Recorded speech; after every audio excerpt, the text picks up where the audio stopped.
I think we get our sense of humour from our parents, whether we realise it or not, particularly working class kids, particularly from working class mums, because they're busy, they're doing everything. They're keeping men in check, they're bringing up kids, they're going to work, they're saving the world. They haven't got time. They have to frighten their kids into behaving well. They have to go to dark places to shock them into not fucking dying. Do you know what I mean? So, like, if I was little and my mum made my tea, and it wasn't my favourite, it was boiled potatoes instead of chips every day, and I went, I don't like them, my mum would go straight to, of course you do. There's children your age in Africa and they're starving to death. Right? And I go, Jesus, all right. You know what I mean? The true story, I was 7 years old, right? And I'd been playing in the park and I came running in and my mum went, Ricky, come here, sit down. There must have been a local pedo incident, right? And my mum went, never go in the toilets in the park again. And I went, why? And she knew she couldn't explain paedophilia to a 7-year-old, right? But this is what she came up with. She said, because there's a man going round and he's cutting little boys' willies off. I was like, oh, what? That's a fucking thing, is it? I didn't sleep for a week. And it worked. I never went in those fucking toilets again. But she knew instinctively. If she'd have gone, Ricky, come in, sit down. What's the matter? Never go in the toilets again. Why not? There's a paedophile. What's a paedophile? Oh, he's a man who gives you sweets and puppies. Bring it on, you know what I mean? At 7 years old, I'd wank off anyone for a puppy. I'd like, be like that, wouldn't it? Be like that.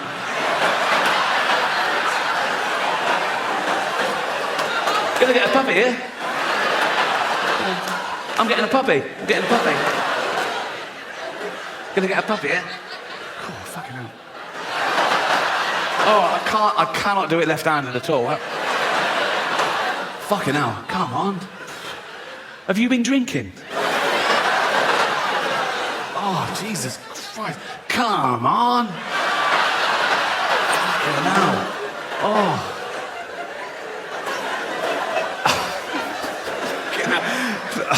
I've started, so I'll finish. Oh, fuck me. Oh, what sort of puppy is it? A what? A Labrador? Throw in a kitten, I'll give you a blowjob. I'll go over that kitten, puppy, come.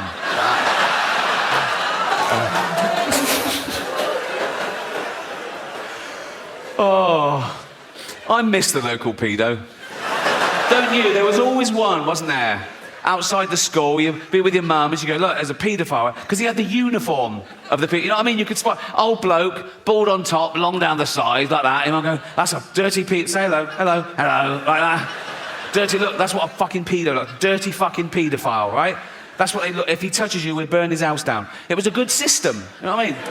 But then Michael Jackson comes along and he breaks the mould, doesn't he? Because he's not an ugly bloke outside the school. I'm not saying Michael Jackson definitely was a paedophile. No one knows, only Michael and all those people he paid off.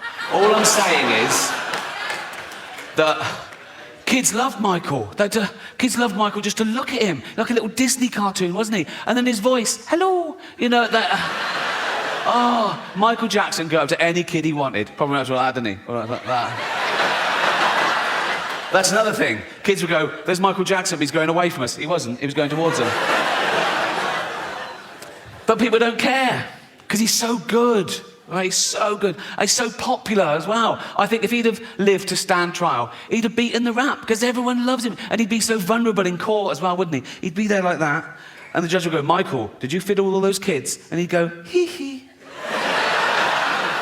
Judge would go, case it, get out of here, you scam. Go on.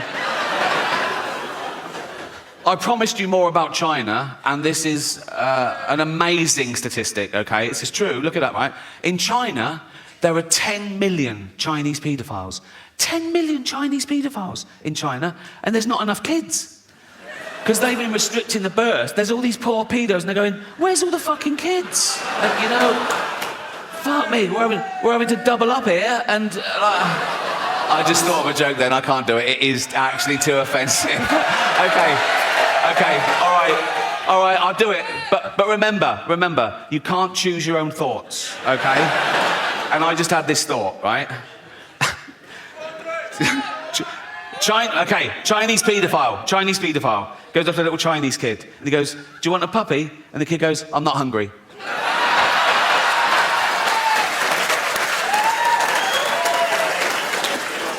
You made me do that.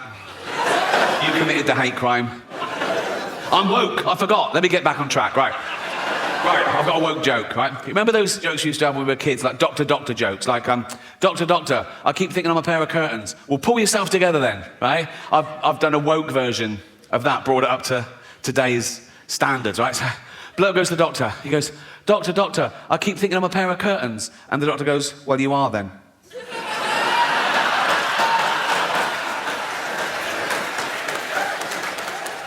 Good.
I should do political stuff now I'm woke, but I don't like it when a comedian just spouts his own political views and it relies on the audience agreeing with him to get a round of applause. I think that loses something comedically. I want everyone to like my jokes, whatever your political persuasion. A joke shouldn't have a political wing, you know. I'm political in my private life, like everyone, you know. Like, I'm sometimes incensed by the inequalities in our society. We're in the 7th richest economy in the world, right? And there's homelessness. There's 250,000 homeless people in Britain. Now, I wish there were no homeless people, because they're fucking horrible. Aren't they? You know, oh yeah, right next to the fucking cash point, you cheeky cunt.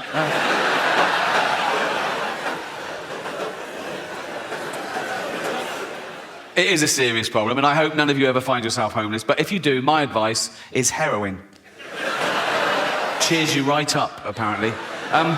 I've got one of those mates. My mate said this to me in all seriousness. He said, but the thing about heroin, Rick, he said, some of the greatest albums of all time were created on heroin, weren't they? I went, yeah, but they were created by some of the greatest artists of all time, weren't they? You're a plasterer. Right? If I were to give you heroin, you wouldn't come up with Dark Side of the Moon, would you? You'd fall asleep watching the telly and burn the fucking house down. I should do topical stuff, but I never watch the news. I did see one thing recently on YouTube, actually. Do you know the little fella from Game of Thrones? The actor, Peter Dinklage. Do you know Peter Dinklage? Yeah. He was at a junket, and it was for a new thing he was doing, right? And they were filming it. That's why it got leaked onto YouTube. And I don't know what brought it up, but he suddenly started going off on one. So I'm like, oh, God. He was going, it's fucking disgusting. They're still doing productions of Snow White and the Seven Dwarfs. For Christ's sake, it's fucking demeaning. It's 2023. He wasn't happy.